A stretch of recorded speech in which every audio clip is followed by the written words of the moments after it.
De la guerre, il ne reste que très peu de traces dans Sarajevo.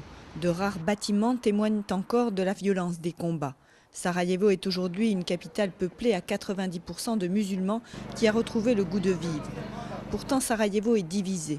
Certains de ces quartiers appartiennent à la République serbe de Bosnie, peuplée de Serbes. Entre les deux parties, pas de dialogue ou presque. Les groupes ethniques ne sont pas obligés de coopérer entre eux parce que l'accord de paix de Dayton a tout fait pour qu'ils ne se mélangent pas, afin de réduire les contacts et éviter tout risque de conflit.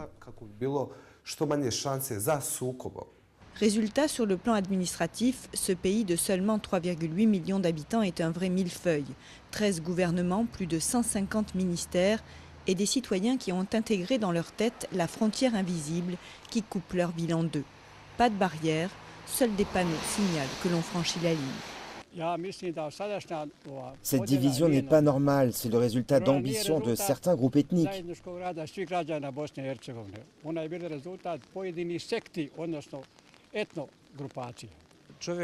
Qu'on le veuille ou non, on a toujours dans la tête quelque chose qui vous rappelle qu'on a passé la frontière. À quelques kilomètres du centre historique, dans Sarajevo-Est, les immeubles sont flambant neufs. Ils sont habités par des Serbes. Difficile d'aborder la question de la division de la ville. Ceux qui nous répondent se veulent optimistes. Pour moi, il n'y a pas de frontières, elles n'existent pas. Des gens vivent là-bas comme ici, il y a des voleurs ici autant que là-bas. Pour moi, il n'y a pas de frontières. On veut faire partie de l'Europe, nous ne voulons pas de frontières. Je circule, la frontière ne me gêne pas. Et très souvent, je passe par la partie serbe. Je m'y arrête, les gens me disent que tout ce qui les intéresse, c'est de vivre normalement.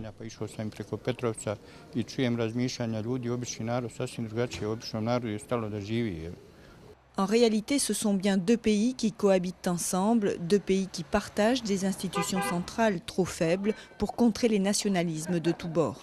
Certains rêvent d'un Dayton 2 qui réunifierait la ville et rassemblerait ses habitants, comme avant la guerre.